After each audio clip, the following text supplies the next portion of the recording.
바른 신앙의 사람 솔로몬이란 제목으로 하나님 말씀을 나누겠습니다. 동계올림픽이 오늘 폐막을 합니다. 이번 올림픽을 보면서 아마도 여러분들이 불편한 부분들이 몇 가지 있었죠. 느끼지 못하셔도 괜찮습니다. 슬로건이 뭐라고 제가 아마 몇 주 전에 설교까지 했는데 함께하는 미래였어요. 그래서 몇몇 종목에서 이거 슬로건과는 너무 맞지 않는 사건들이 발생했습니다. 편파 판정, 또 금지 약물 복용 등이 있습니다. 편파 판정은 조금 괜찮아졌죠. 전 기도까지 했어요. 하나님, 저게 뭡니까? 괜찮아졌어요. 그런데 문제가 된 게 금지 약물 복용한 선수가 경기에 출전을 감행했습니다. 또 출전을 시킨 거예요. 보지도 못하고 했다는 걸 보고 찾아봤더니 우리나라 방송에서 이제 아나운서와 해설자가 한마디도 안 하는 거예요. 이렇게 가만히 있는 겁니다. 그러니까 표현을 그렇게 하는 거예요. 왜 이번 올림픽을 보면서 우리가 이렇게 분통을 터뜨리고 해설자가 해설을 하지 않았습니까? 그들의 모습이 올바르지 못했기 때문인 거예요. 바르지 못한 일들이 버젓이 발생했기 때문입니다. 개최국이어서 또는 자국의 메달을 많이 획득하려고 옳지 않은 행동을 취하였기 때문입니다. 그 어린 선수들에게 일찍이 약물을 복용한다고 하잖아요. 이 얼마나 악한 일입니까? 그걸 보고 전 세계 사람들이 마음이 좋지 않았을 겁니다. 메달만 따면 된다는 거죠. 부끄러운 메달이죠. 부끄러운 영광일 뿐입니다. 여러분, 바르지 않음, 올바르지 못함이 바로 이러한 모습인 거예요. 이번 올림픽을 통해서 우리는 큰 교훈을 우리에게 줘요. 그리고 이처럼 나의 신앙생활, 나의 신앙에도 내가 정말 바르게 예수를 믿고 바르게 신앙생활 하는가라는 것을 생각해 보는 시간을 우리에게 주는 것 같습니다. 여러분, 바르게 믿는 것, 바른 신앙인, 바른 신앙생활은 오늘 우리의 입장에서는 결코 그 어떤 것과도 바꿀 수 없는 가장 중요한 것임을 믿습니까? 이걸 인정하셔야 돼요. 그럼 이 용어에 대해서 한번 잠깐 설명을 드릴게요. 바르다라는 말은 형용사입니다. 뭐라고 적혀 있어요? 삐뚤어지거나 구분대가 없다라는 말입니다. 말이나 행동 따위가 규범, 사례에 어긋나지 않는다. 이건 우리가 잘 알고 있죠. 그럼 신앙이란 단어는 어떤 뜻일까요? 교회 용어사전에 이렇게 설명해요.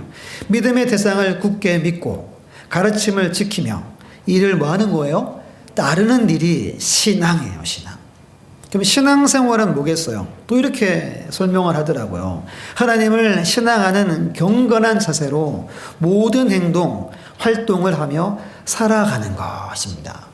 하나님을 신앙하는 그 믿음, 마음으로 가르침을 따르고 그 말씀을 따라 살아가는 것이 신앙생활이래요. 여러분들은 지금 신앙생활 가운데 있음을 꼭 기억하시기를 축복합니다. 오늘 또 지난주에 이어서 솔로몬 이야기예요. 아마 다음 주까지 3번 정도 솔로몬 이야기를 연속으로 잠시 나누고자 합니다. 오늘은 솔로몬의 그 신앙의 모습이 어떠한지, 오늘 본문에 나오는 솔로몬의 신앙의 모습은 아주 바른 신앙인의 모습을 우리에게 보여줍니다. 그걸 한번 찾아보겠습니다.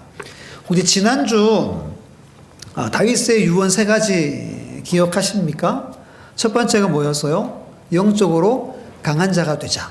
두 번째가 뭐였어요? 하나님의 말씀을 지켜 행하라. 세 번째가 우리 자녀를 하나님 앞에 행하게 하자입니다. 그 유언을 받았어요. 그 유언을 받은 다윗이 그대로 행합니다. 이 유언 외에도 몇 명을 이렇게 제거해라 라는 유언을 다윗이 남겼어요. 그 모든 걸 솔로몬이 다 따랐어요. 반역자들을 처형하고 제사장 아비아달을 고향으로 추방시킵니다. 그 이야기가 2장에 다 기록되어져 있고 오늘 본문이 3장입니다. 우리 오늘 본문이었던 3절 말씀, 우리 성경 보고 3절 말씀 함께 읽어볼게요. 시작. 솔로몬이 여호와를 사랑하고 그의 아버지 다윗의 법도를 행하였으나 산당에서 제사하며 분향하더라. 아멘. 이스라엘의 세 번째 왕으로 솔로몬이 이제 등극합니다. 오늘 이 3절에 솔로몬의 아주 귀한 모습이 기록되어져 있어요. 하나님을 뭐 했어요? 사랑했어요. 그리고 아버지 다윗이 행한 것처럼 그 길을 행했다라고 말합니다. 이 모습은 하나님이 정말 흡족해 할 만한 아주 이상적인 믿음의 모습을 보여주는 거예요. 솔로몬의 처음 모습이 이러했다는 겁니다. 오늘 본문에 세 가지가 나오는데요. 이것을 꼭 닮아갈 수 있는 우리가 되었으면 참 좋겠습니다. 첫 번째, 우리 함께 읽어볼게요. 시작. 바른 예배 사람 솔로몬입니다. 4절에 이렇게 말씀합니다. 이에 왕이 제사하러 기브온으로 가니 거기는 산당이 큼이라 솔로몬이 그 제단에 1000번제를 드렸더니. 아멘. 왕이 된 솔로몬이 처음으로 공식 행사를 합니다. 그것이 뭐냐 하면 기브온까지 약 10km 정도 돼요. 10km를 가서 1000번제를 드렸다는 이야기가 가장 처음 이야기입니다. 왜 그러면 예루살렘에도 있는데 왜 갔을까?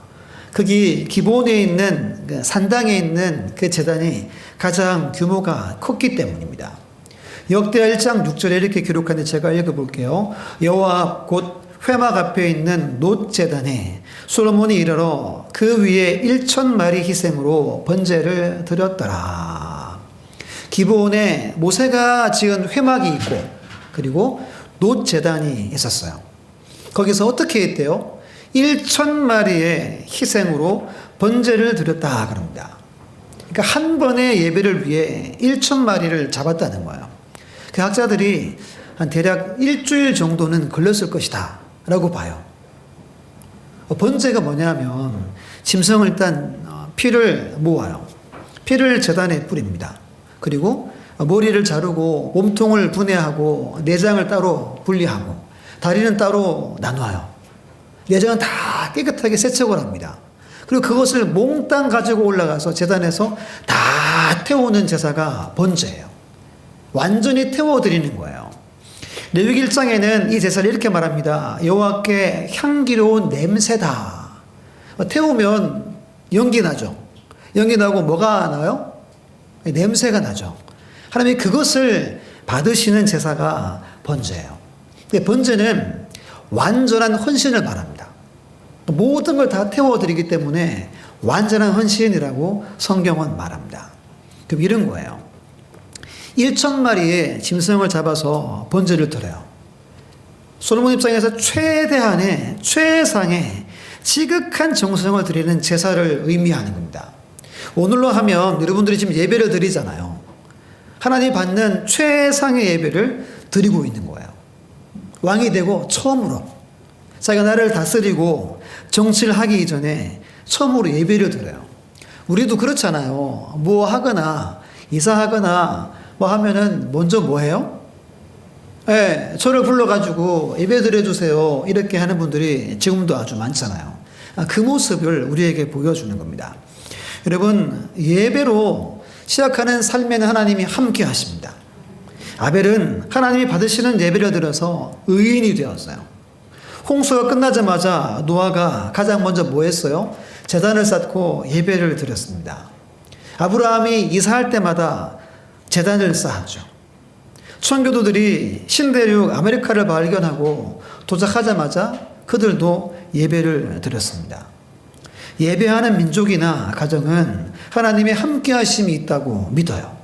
하나님이 성공하게 하시고 하나님이 승리케 하십니다.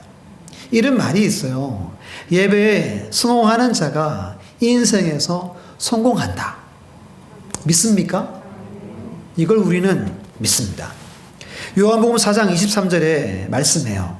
우리 남성분들 화면을 보고 요한복음 4장 23절 있습니다. 시작. 아버지께 참되게 예배하는 자들은 영과 진리로 예배할 때가 오나니 곧 이때라. 아버지께서는 자기에게 이렇게 예배하는 자들을 찾으시느니라. 아멘. 하나님 오늘도 예배하는 자를 하나님이 찾습니다. 어떻게 예배하는 자? 참되게 예배하는 자라고 성경은 말해요. 언제요? 오늘, 이 시간, 지금입니다. 교회에서 드리든 가정에서 드리든 하나님은 여러분 중에 정말 참되게 영과 진리로 예배하는 분들을 지금 하나님이 찾아내시고 계심을 우리가 기억해야 합니다. 솔로몬은 이 예배를 지금 드리고 있어요. 하나님이 찾으시고 받으시는 예배를 드립니다. 그러면 솔로몬이 어떻게 이런 예배를 드렸을까? 궁금증이 생기죠. 이유가 있어요, 이유가. 역대상 29장 12절 말씀을 우리 여성분들이 한번 화면 보고 읽습니다. 시작.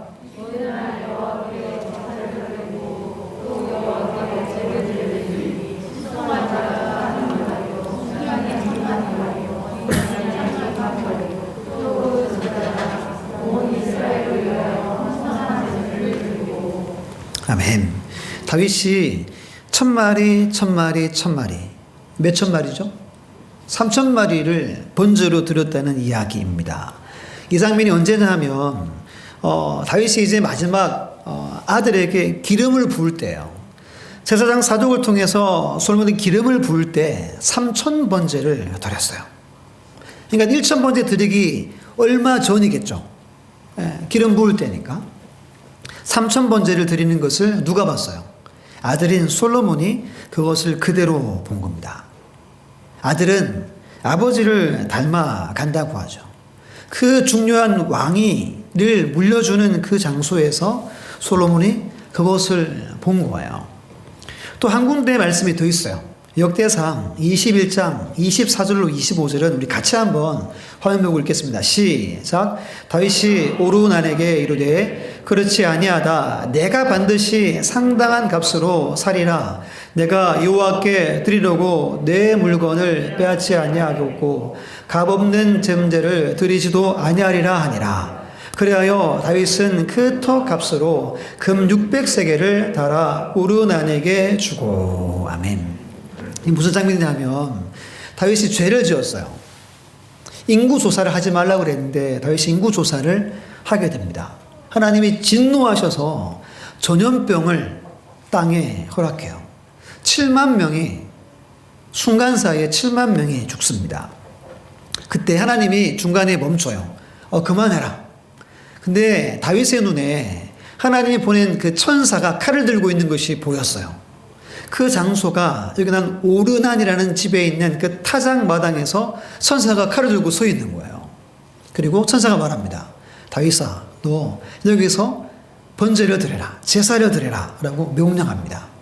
그 집이 누구 집이라고요? 오르난이라는 사람의 집입니다. 오르난이 그래요. 왕이시여, 우리 집에 있는 거 다 사용하셔서 제사 지내십시오. 제가 드리겠습니다 라고 이야기한 거예요. 그때 다윗이 거절합니다. 금으로 600세겔을 쳐줘요. 제가 계산해 봤더니 지금 돈으로 하면 약 한 5억 정도가 됩니다. 여러분 얼만큼인데 그만큼 돈을 많이 준 거예요.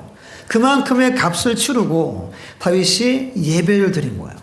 그럼 왜 다윗이 다 주겠다는데 우리 같으면 고맙네 하고 하면 될 텐데 왜 값을 다 치렀을까요? 다윗은 자신이 이 예배 제사를 드리기를 원했기 때문입니다. 값이 없는 번제를 원치 않았어요. 자신의 정성을 담아 예배하기를 그가 원했어요. 이게 다윗의 예배예요. 솔로몬이 이 모습을 배웠던 거예요. 로마서 12장 1절에 말합니다. 그러므로 형제들아, 내가 하나님의 모든 자비하심으로 너희를 권하노니 너희 몸을 하나님의 기뻐하시는 거룩한 산 제물로 드리라. 이는 너희가 드릴 영적 예배니라. 아멘. 하나님의 기뻐하시는 거룩한 예배는 우리를 드리는 예배예요. 나를 드리는 예배라고 성경은 말합니다.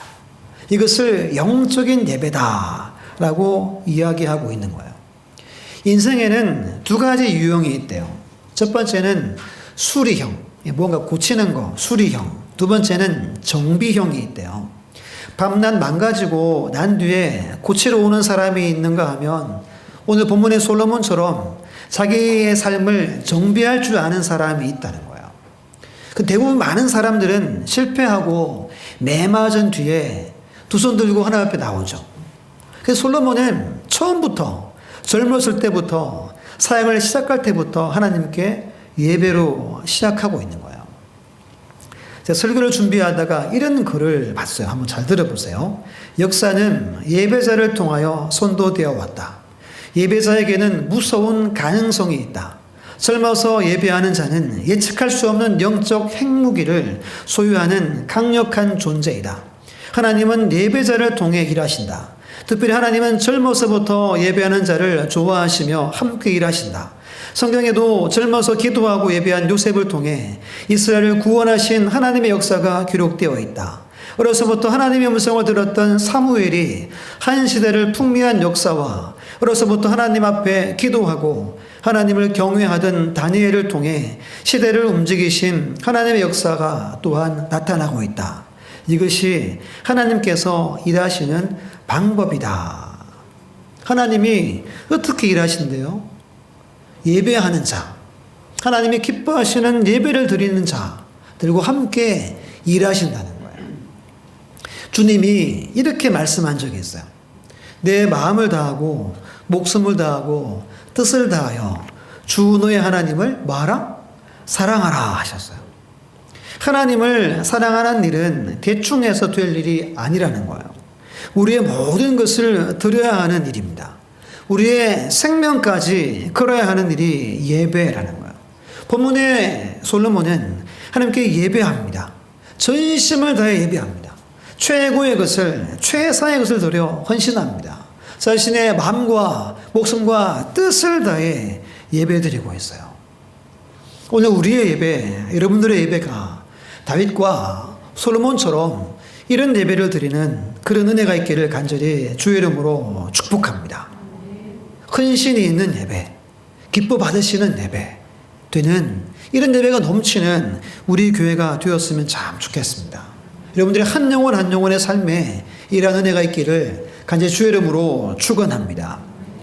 두 번째는 같이 읽어볼까요? 시작. 바른 사명의 사람 솔로몬.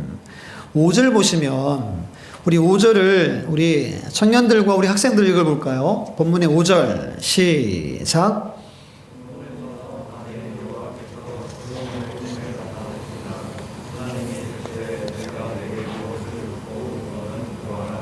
네, 예배를 드렸어요. 그 예배를 드린 그날 밤에 하나님 어떻게 했대요? 꿈에 나타나셨다 그럽니다. 그러면 여러분 이 무슨 뜻이에요? 예배를 뭐 했다는 거죠? 하나님이 다 받았다는 거예요. 1000마리 드렸던 그 1천번째 하나님이 다 받았다는 거예요. 내가 너무 잘 받았다는 겁니다. 그리고 뭐라고 말씀합니까? 내가 내게 뭘 줄까? 너 구해라 그럽니다. 한번 생각해 보세요. 오늘 예배를 드리고 집에 돌아가셨어요. 그리고 주일을 지내고 밤에 잠을 자요. 꿈에 누가 나타났어요? 하나님이 나타났어요. 그러더니 여러분들한테 묻습니다. 아들아 딸아 내가 내게 다 들어줄 테니 너 뭐 내게 구하겠느냐 라고 한 이야기가 이 이야기인 겁니다. 솔로몬은 예배에 성공해서 하나님 앞에 기회를 받았어요. 너 뭐든지 구해봐라 이렇게 하셨으면 좋겠죠. 아닙니까? 하나님이 나타나서 너 다 구해봐라. 야, 이 얼마나 큰 은혜입니까? 그때 솔로몬이 무엇을 구합니까? 딱 한 가지 구하죠. 듣는 마음을 제게 해주십시오. 본문에 보면 이것을 선악을 분별하는 지혜라고 말해요. 듣는 마음이 원어로 보면 지혜를 말합니다. 그래서 하나님이 지혜의 왕으로 세워주신 이야기가 오늘 보면 너무 유명한 이야기죠. 근데 오늘 말씀을 계속 묵상하고 제가 처음에는 지혜를 설교하려고 했었어요. 그러다가 설교가 완전히 방향이 바뀌었는데요. 그 중간에 듣는 마음을 구하기 전에 그 과정이 계속 눈에 밟혔어요. 6절로 9절 상반절인데요. 제가 한번 읽어볼 테니까 잘 한번 성경을 유심히 잘 보세요. 6절부터 9절 상반절입니다. 솔로몬이 이르되 주의 종 내 아버지 다윗이 성실과 공의와 정직한 마음으로 주와 함께 주 앞에서 행함으로 주께서 그에게 큰 은혜를 베푸셨고 주께서 또 그를 위하여 이 큰 은혜를 항상 주사 오늘과 같이 그의 자리에 앉을 아들을 그에게 주셨나이다. 너희 하나님 여호와여, 주께서 종으로 종의 아버지 다윗을 대신하여 왕이 되게 하셨사오나 종은 작은 아이라 출입할 줄을 알지 못하고 주께서 택하신 백성 가운데 있나이다. 그들은 큰 백성이라 수요가 많아서 셀 수도 없고 기록할 수도 없사오니 누가 주의 이 많은 백성을 재판할 수 있사오리까. 여기까지예요. 솔로몬이 지금 두 가지를 이야기하는 거예요. 자기 아버지 다윗의 모습을 이야기합니다. 그리고 자기의 모습을 구하고 있어요. 그럼 첫 번째, 아버지 다윗의 모습이 어떻대요? 항상 하나님과 함께하고 늘 하나님 앞에 행하며 세 가지 어떻게 했대요? 성실과 공의와 정직한 마음으로 살았다는 거예요. 하나님이 그 모습을 보시고 은혜를 충만하게 부어주셨대요. 그 은혜 결과가 뭐래요? 자기가 아버지의 자리에 오른 것이라는 겁니다. 이게 첫 번째 이야기예요. 두 번째는 자기 자신의 모습을 구해요. 자기를 일컬어서 종이라고 말합니다. 종으로 종의 아버지 다윗을 대신하여 왕이 되게 하셨습니다. 종은 작은 아이입니다. 주님이 허락하신 백성들이 너무 많고 셀 수도 없습니다. 어떻게 그들을 제가 다스리고 재판할 수 있겠습니까? 라고 구합니다. 하나님은 이렇게 말해요. 나의 하나님 여호와여, 저는 종입니다. 이렇게 구하고 있는 거예요. 여러분, 솔로몬은 아버지 다윗의 모습을 통해서 하나님 앞에 어떤 모습으로 행하는 것이 은혜에 있는 삶인지를 그는 알았어요. 근데 자신을 보니까 어때요? 너무 부족한 거예요. 성실과 공의와 정직한 마음이 없는 겁니다. 턱없이 부족한 거예요. 어떻게 이들을 제가 다스리고 통치하고 재판하겠습니까? 라고 먼저 기도를 열고 있는 거예요. 그럼 이 기도가, 이 마음이 정말 중요합니다. 솔로몬은 지금 자신의 해야 할 일에 대해서 하나님 앞에 호소하고 있는 거예요. 사명에 대해서 진솔하게 고백하고 있는 겁니다. 사명이 뭐예요? 주변에 실현하는데 주어진 임무, 받은 명령, 하나님께 특별히 맡기신 거룩한 책무를 말합니다. 하나님이 솔로몬에게 지금 뭐 맡겼어요? 나라를 맡겼어요. 하나님의 택한 이스라엘 백성들을 그에게 맡겼어요. 그의 사명이 뭐예요? 왕으로 아버지 다윗처럼 성군이 되는 것이었어요. 마이웨이라는 글이 있어요. 제가 한번 읽어드릴게요. 하나님이 각자에게 주신 자신의 아름다운 길이 있습니다. 그 길은 좋고 아름답고 옳습니다. 자유의 다른 말은 나의 길을 간다입니다. 부드러운 흙은 단단한 돌을 부러워하지 않고 자신의 부드러움으로 생명을 품습니다. 달팽이는 등을 떠민다고 빨리 가지 않습니다. 그렇다고 자신의 느림을 부끄러워하지 않습니다. 천리마는 하루에 천리를 달리지만 쥐를 잡는 데는 고양이가 으뜸입니다. 구멍 파는 데는 칼이 끌보다 못합니다. 달빛으로 계란을 삶을 수는 없지만 고요한 실을 낳습니다. 이스라엘 초대 왕 사울은 하나님이 주신 자신의 길보다 다윗의 길을 부러워하며 시기했습니다. 그러다 하나님의 마음을 빼앗겨 왕의 권세와 젊음, 지략과 열정을 다윗을 죽이는 데 다 허비했습니다. 멋져 보이는 그의 길이 아니라 내게 주신 길과 은혜가 소중합니다. 그리고 말씀 한 구절을 실어놨어요. 에베소서 3장 7절 말씀인데요. 내게 주신 하나님의 은혜의 선물을 따라 내가 일꾼이 되었노라. 아멘. 여러분, 각자의 삶에 하나님 허락하신 길들이 다 있다는 거예요. 각자의 사명의 길들이 다 있다는 거예요. 지금 예배드리는 여러분들의 인생의 길에도 하나님이 허락한 사명의 길이 있어요. 다 각자 다 다릅니다. 하나님의 은혜의 선물로 그 은혜에 의해서 여러분들을 일꾼으로 택하셨다라고 말씀합니다. 우리가 잘 아는 그 요즘에 많이 부르는 은혜라는 찬양을 지은 그 송경민 목사님의 최근 곡이 있어요. 하나님의 부르심이라고. 가사가 이래요. 하나님의 부르심에는 후회하심이 없네. 내가 이 자리에 선 것도 주의 부르심이라. 하나님의 부르심에는 결코 실수가 없네. 나를 부르신 하나님의 신실하심을 믿네. 이렇게 찬양해 나가요. 이 목사님이 로마서 11장 29절 말씀을 가지고 이 찬양을 지었대요. 우리 같이 한번 큰 소리로 한번 읽어볼게요. 시작. 하나님의 은사와 부르심에는 후회하심이 없느니라. 아멘. 우리 한 번 더 볼까요? 한 번 더 시작. 하나님의 은사와 부르심에는 후회하심이 없느니라. 아멘. 하나님이 솔로몬을 세워서 다윗의 자리에 올려놓으셨어요. 오늘 우리를 택하셔서 부르셔서 지금 함께 예배를 드리고 있는데 이 부르심에 성경은 뭐라 그래요? 후회하심이 있다 없다? 없다라고 말합니다.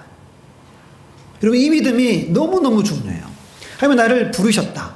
내게 하나님 허락하신 사명의 것을 믿는 것이 너무 중요합니다. 그때 솔로몬처럼 살아갈 수가 있는 거예요. 제가 금요일 날 점심을 먹고 이제 학원을 태워주고 교회로 늘 이렇게 오거든요. 그때 이제 뭘 틀어서 이렇게 차에 놓고 이렇게 들으면서 옵니다.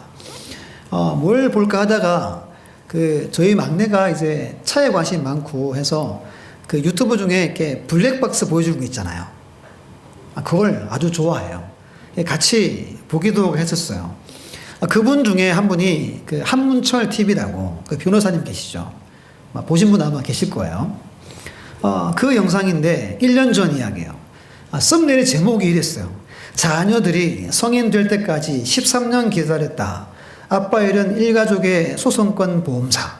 원금 1억 8천만 원. 이자 앞에 4억 4천만 원. 소멸시효 지난 소송을 무죄한 가족 몰래.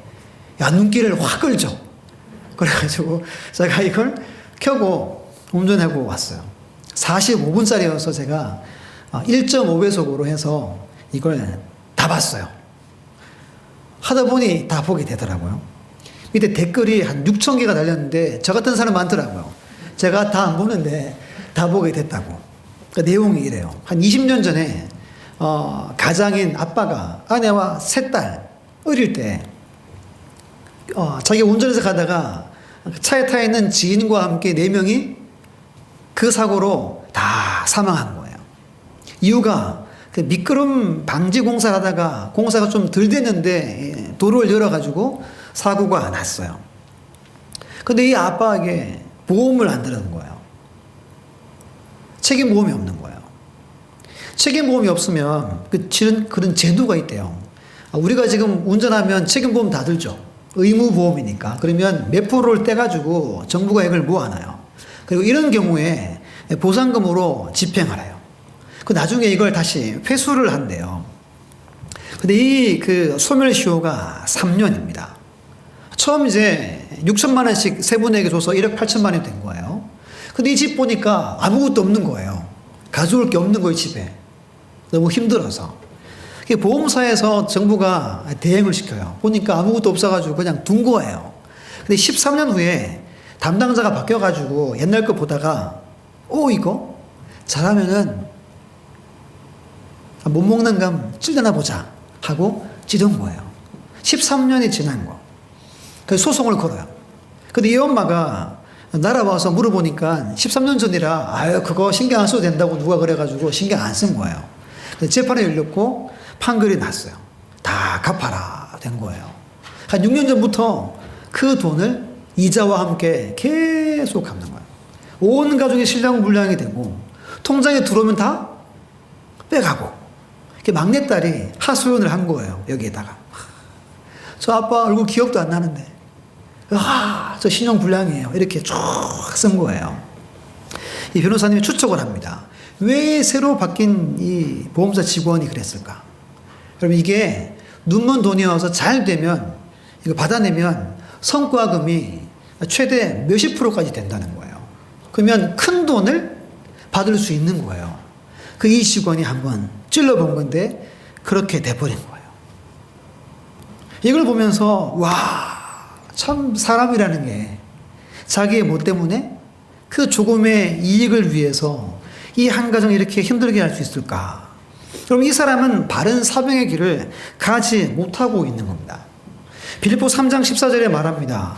표대를 향하여 그리스도 예수 안에서 하나님이 위에서 부르신 부름의 상을 위하여 달려가노라. 오늘 솔로몬이나 우리 모두는 사명자예요.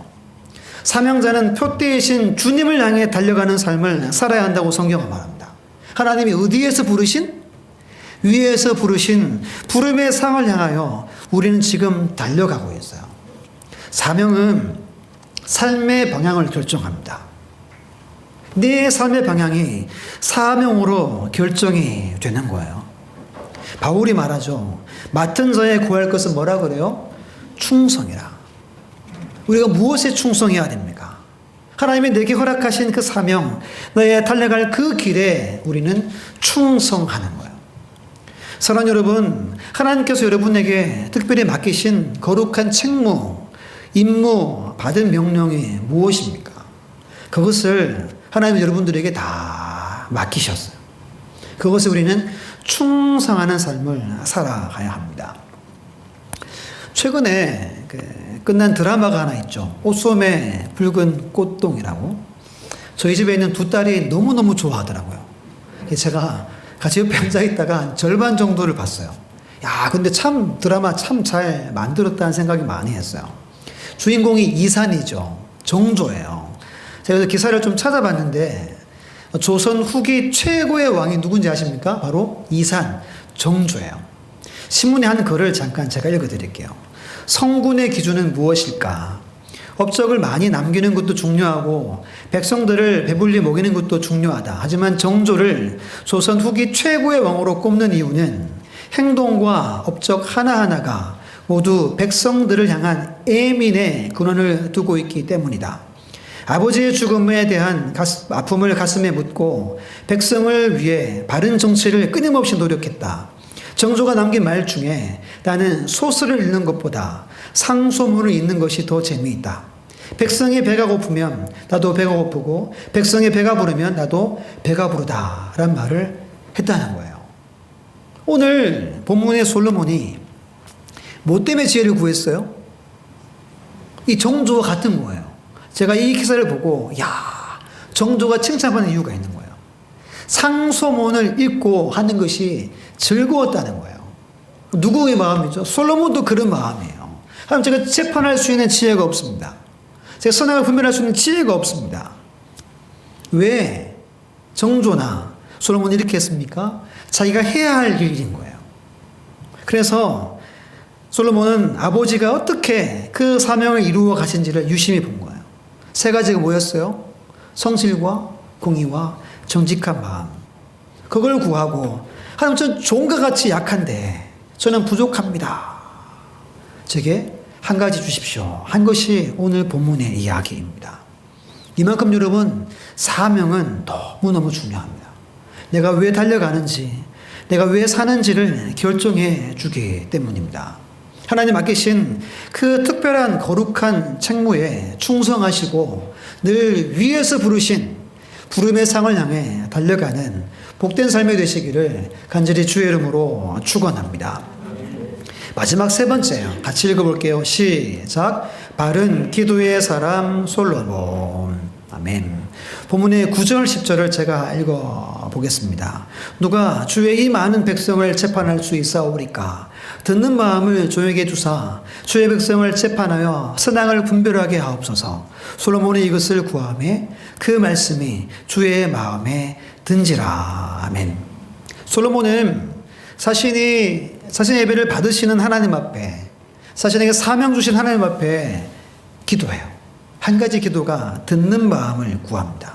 지혜를 구합니다. 오늘 말씀 보면 전무후무한 지혜를 받아요.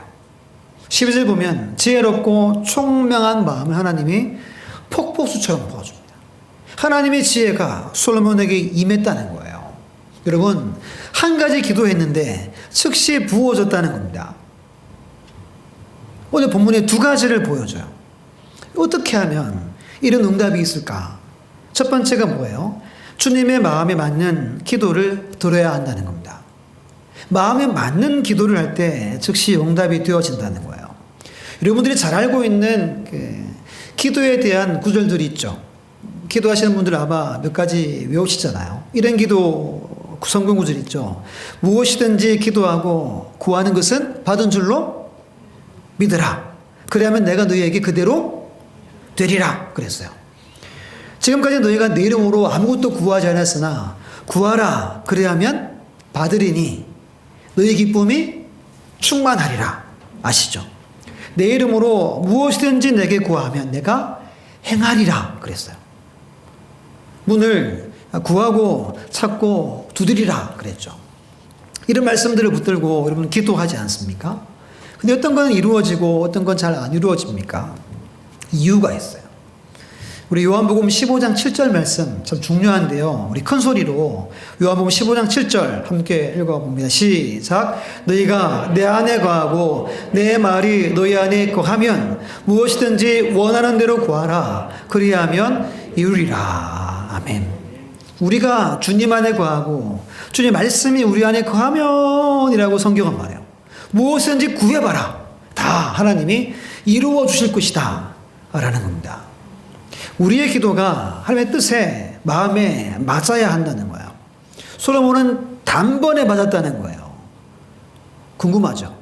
어떻게 단번에 맞출 수 있을까요? 이유는 앞에 두 가지예요. 늘 바른 예배를 드렸고 늘 하나님의 내게 허락하신 것들을 묵상하고 하나님 제가 이 일을 위해 어떻게 살아가야 되겠습니까? 깨어 있었기 때문입니다. 요한복음 15장은 포도나무 비유예요. 가지가 나무에 붙어 있으면이란 말과 같은 의미입니다. 주님과 늘 함께하면 주님의 마음을 우리가 알 수 있다는 거예요. 그 한 가지를 여러분도 맞는 기도를 드릴 수 있다라고 성경은 말합니다. 그래서 이렇게 말하죠. 그런즉 너희는 먼저 그의 나라와 그의 의를 구하라. 그러면 이 모든 것을 너희에게 뭐 하시죠? 더하시리라. 솔로몬의 기도의 장면이 이 마태복음 6장 33절 말씀과 같은 거예요. 그의 나라와 의를 구하기 위해서 지혜를 한 가지를 구했습니다. 그 하나님은 부귀와 영광을 덤으로 더해 주시는 분이 하나님이십니다. 하나님 우리의 기도를 받기를 원하세요. 그런데 우리의 기도가 하나님의 마음에 맞는 기도를 하나님이 원하세요. 그런데 이 일을 위해 하나님이 일하시죠. 이 중요한 말씀인데요. 로마서 8장 26절 함께 읽습니다. 시작. 이와 같이 성령도 우리의 연약함을 도우시나니 우리는 마땅히 기도할 바를 알지 못하나 오직 성령의 말할 수 없는 탄식으로 우리를 위하여 친히 간구하시느니라. 아멘. 하나님이 일하시는 것 중에 한 가지가 성령을 보내셔서 우리가 하나님의 마음에 맞는 기도를 하게 도우신다는 거예요. 지금 기도를 잠시 쉬고 계신 분들을 간혹 계시잖아요. 다시 기도를 시작하셔야 됩니다. 처음에는 기도가 잘 안 돼요. 근데 기도하다 보면 성령께서 뭐예요? 탄식하는 마음으로 기도를 도와줘요. 그럼 하나님 맞는 기도를 하게끔 하나님이 하신다는 거예요. 왜? 내가 이루어주고 내가 응답해주고 내가 책임지겠다는 거예요. 이것이 솔로몬의 삶이었어요. 두 번째, 솔로몬의 기도에서 배울 수 있는 두 번째는 자기를 위하여 구하지 않는 기도였다는 겁니다.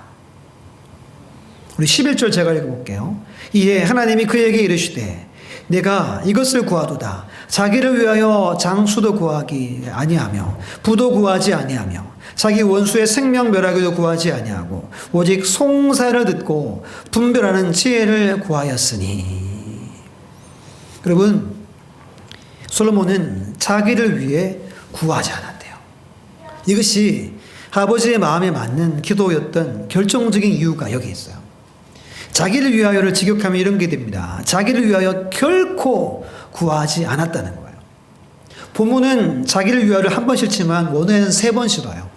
자기를 위하여 장수도 구하지 않고 자기를 위하여 부도 구하지 않고 자기를 위하여 원수의 생명 멸하기도 구하지 아니했다라고 강조하고 있어요. 그럼 여러분, 그러면 이런 궁금증이 생기죠. 그럼 내 기도하면 안 됩니까? 주기도문에서 뭐라고 그랬어요, 하나님이? 일용할 양식을 주시옵고 구하라 그랬어요. 구해도 돼요. 근데 오늘 이 포커스는 자기를 위해서 기도하기만 하면 어떻게 됩니까? 이기적인 마음으로 가득 차게 돼요. 야고보 4장 3절 말씀에 말하죠. 구하여도 받지 못하면 어떻게 쓰려고? 정욕으로 쓰려고 잘못 구하기 때문이라는 겁니다. 근데 우리가 기도할 때 보면 이런 기도를 많이 해요. 아버지의 뜻이 여기 있는데 계속 이걸 구합니다. 뭐 하며 구하죠? 뭐 금식하고 막 작정하고 구하죠. 누가 그렇게 해봤어요? 내가 그렇게 해봤죠. 우리가 그렇게 해봤어요. 오늘 본문의 말씀은 솔로몬은 오로지 하나님의 뜻에 맞는, 하나님이 원하시는 것, 자기를 왕으로 세우는 그 자리에 합당한 기도를 계속해서 했다는 거예요. 자기의 사적인 이익이 아니라 하나님의 영광을 위해서, 하나님이 내게 허락하시는 그 마이웨이, 그 길을 위해서 구하고 기도했다는 거예요. 이 기도를 하나님이 기뻐 응답하시는 기도입니다. 말씀을 다 전했어요. 주보 맨 아래에 보면 이런 게 있죠. 나의 하나님, 저에게 밑줄 주옵소서가 있어요. 한 주간 오늘 말씀을 기억하고 묵상하고 기도하면서 인생에 오늘 솔로몬이 드렸던 그 한 가지 기도죠. 한 가지 기도가 뭔지를 한 주간 제가 숙제를 내드릴게요. 검사는 제가 안 하지만 꼭 내 인생, 남은 인생, 내 인생을 위해 뭘 하기를 원하실까? 꼭 정말 고민 많이 하시고 기도하셔가지고 이 문장을 완성 꼭 하셔야 돼요. 이를 위해 우리 예배자가 되어야 되고 사명자가 되어야 됩니다. 그리고 한 가지를 위해 기도할 수 있는 기도의 사람이 되어야 돼요. 그때 우리의 그 마이웨이 길을 끝까지 갈 수 있어요. 위에서 부르신 부름의 상을 위해 끝까지 충성할 수 있어요. 그때 하나님이 역사하시는 겁니다. 이 놀라운 은혜와 복을 누리는 우리 모두가 다 되시기를 간절히 주의 이름으로 축원합니다.